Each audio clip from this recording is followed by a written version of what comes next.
And we are here with Dr. Sein Lewin. He's a neurosurgeon, and we're talking all about strokes. So how long does it take typically for somebody to recover from a stroke? It depends on the extent of damage in the patient's brain, basically from the 3 months all the way to the 6 months, 1 year.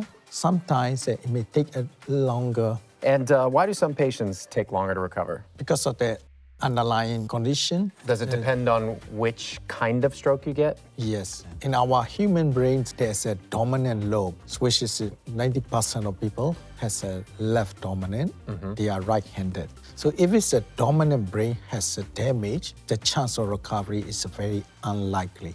So what kind of mental activities are most helpful for helping a stroke patient to recover? Initial part is a reassessment of the patient cognitive function, what we call the mental activities. So the best way to do it is assessed by the neuropsychologist. Depends on how bad is the cognitive function or effect of the brain, then neuropsychologists can give a comprehensive information to guide the patient to get the proper mental rehabilitation.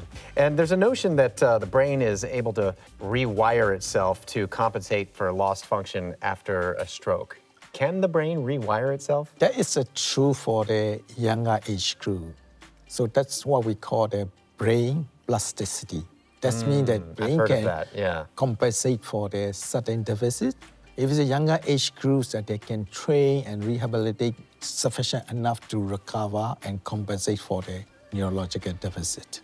Because my dad always used to say to me, "Your brain is like a muscle, son. You need to train your brain like a muscle."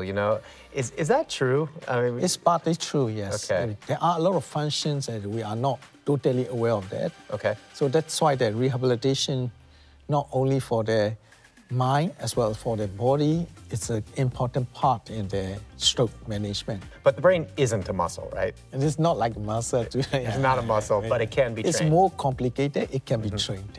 That's awesome. All right, thank you so much, Dr. Sein. I appreciate you. And thanks for watching, guys.